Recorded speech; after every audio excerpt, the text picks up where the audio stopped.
they barely had enough money to buy their instruments, or you know, the Sex Pistols stole their equipment because they didn't have money to buy it. So they really were on the dole, and they had like real, you know, social, economic issues that, you know, it sucked.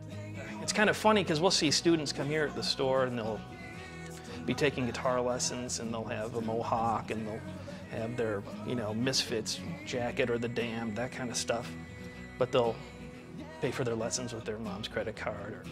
A good song's a good song. If the kid's living in a really nice, beautiful home with his parents in the suburbs and everything's really, really okay, but wants to write songs that sing about things that are depressing, whatever, it's like, hey, if it's a good song, it's a good song, you know?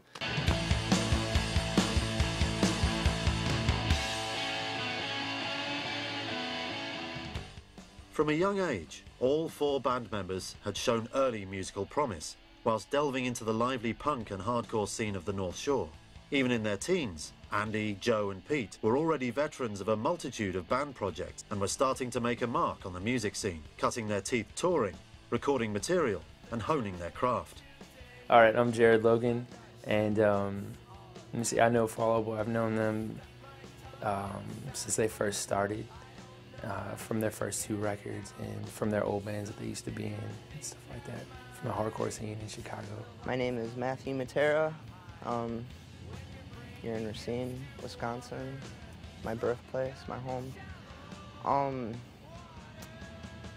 I played guitar in 7 Angels, 7 Plagues, and another hardcore band based out of Chicago called Dead to Fall. Yeah, I knew Andy from Race Trader. He was in Race Trader. He was in a band also, Kill the Slave Master. They were a metal band from Milwaukee. Race Trader was from Chicago. Pete Wentz actually played in Race Trader a lot too. Every time I ever saw Race Trader, he was playing in the band.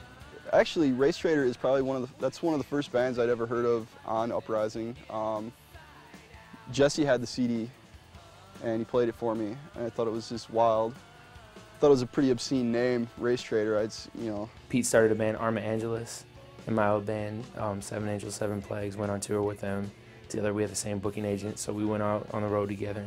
The band 7 Angels that I was in were pretty connected to Arma Angelus, which was Pete Wentz's old hardcore band, and Joe used to play bass in that from time to time. Yeah, Joe, I don't remember if he was technically a band member or if he just played on tour.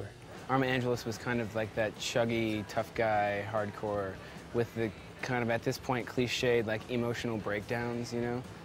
They sounded like Damnation AD, so it was just super heavy, like real kind of sludgy and tough. It was like this chugga-chugga scream thing, and then, like, pretty guitar part, and then back. It was like a formula, you know? I actually played in, like, a different band called For Death or Glory with Andy Hurley a little bit. It was just a little joke band. That's what we did. We all had, like, our main bands that were our babies, and then we would just kind of get bored and cheat on each other and start new bands behind everybody else's back. It's pretty fun stuff. A little network, little community of musicians. I just had fun.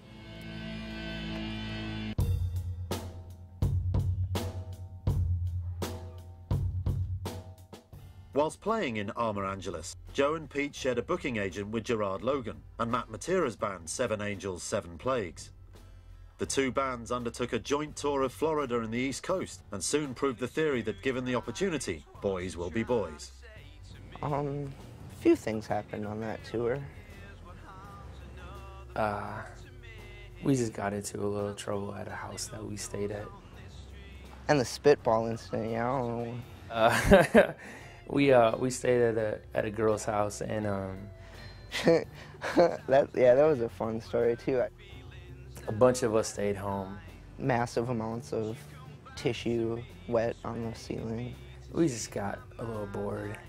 Wearing girls' underwears, peeing in them, peeing in condoms, throwing them at each other. I remember taking showers when she told us not to. I mean, there was some drama from that. Overturning sofas. A few other unmentionable things that had happened. Making blood omens with tampons. Don't use any of that. Yeah, it was there. It was. I mean, we had a blast together, though. I mean, we got in a little trouble here and there, but it was all right. I remember those girls came back and they were just like, just crying, freaking out. And like I see Pete like just laughing out of like the passenger side window as they just drive away. He's just sitting there like, and they just go. And like we were stuck there because we had two conscientious guys that were trying to get in their pants, helping them clean it up. And me and Jared are just sitting in the van like, dude, we gotta go. We gotta go right now. Tell those guys to just hurry up. Clean whatever they want, and then we gotta go.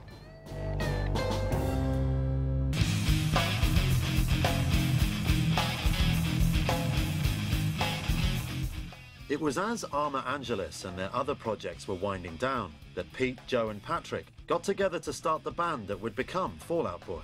Meanwhile, Andy Hurley was drumming for another local band, Project Rocket. From initial jamming sessions, it soon became obvious that both groups had real potential, and so they put together a few raw-sounding demos to get some feedback from their friends in the music scene. Fall Out Boy and Project Rocket were both like side projects, and to tell you the truth, I thought Project Rocket was the band that was going to go someplace, and they just kind of fizzled out or got bored or started other projects. We were at some show. I don't remember what the show was. Some like all-day fest show, I think. And Pete came up to me and he gave me, or we jumped in the van and we listened to a tape of the first Fall Out Boy demo. And I'm pretty sure it was like on a 4-track. I mean, it was pretty shaky. It was pretty bad, but he was, you know, he was into it and he thought it was a good idea and he was pretty down with it. He had a vision. Like, he was like, I want to do this. I want to do this band for real. And when people started getting into it, you know, and like giving him some, you know, like that response that he was looking for, I mean, that was it, you know. So he wanted me to play drums on it, but they had a drummer at the time. So they didn't really, I don't think they told the drummer that I was playing drums on it until after I played drums on it. I remember we got together like one day at my house and rehearsed like the 3 songs that would be on the record. We kind of rewrote them a little bit and like restructured them and stuff like that and got them really solid. And then the next day we went in the studio and we did those 3 songs. It was either that night or the next night they had a show with their drummer. So they played that show and then they kicked him out, I think it was. Something like that. So, which I'm sure that kid had no idea like what he was missing out on, you know what I mean? In the long run, he probably would have practiced like 5 hours a day, every day, you know?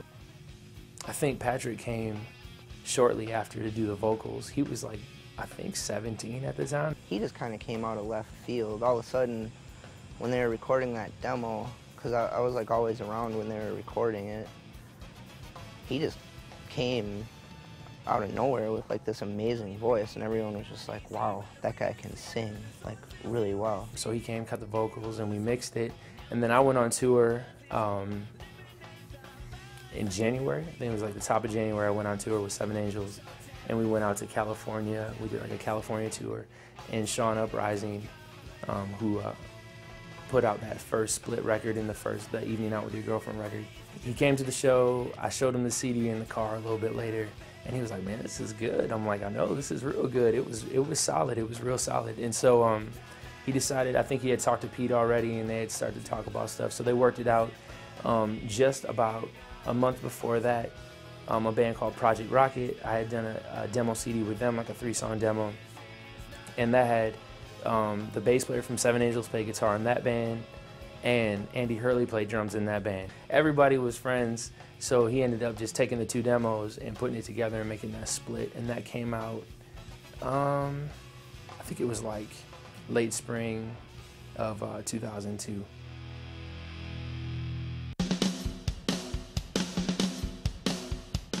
With this early recording effort well received, the band was keen to record a full-length album and once again turned to their friend Gerard to produce the record. They were just excited about how good that demo came out. They got a really good response from it, started pushing really hard. Kids were really digging them at the shows and stuff like that.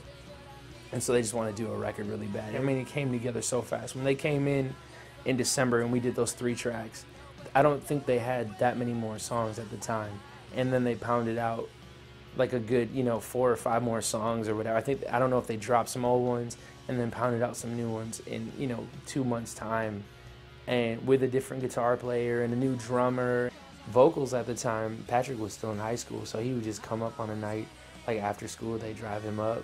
He'd warm up in the car ride, and we just do some vocals. I remember a few times him warming up too much, and then he got there, and his voice was gone in 5 minutes of being there. So we just shot the whole night and went home. So it was low-key production, you know what I'm saying? It was just really, I mean, get together on the weekends or like weekdays after work or school and stuff like that. And basically that record turned into like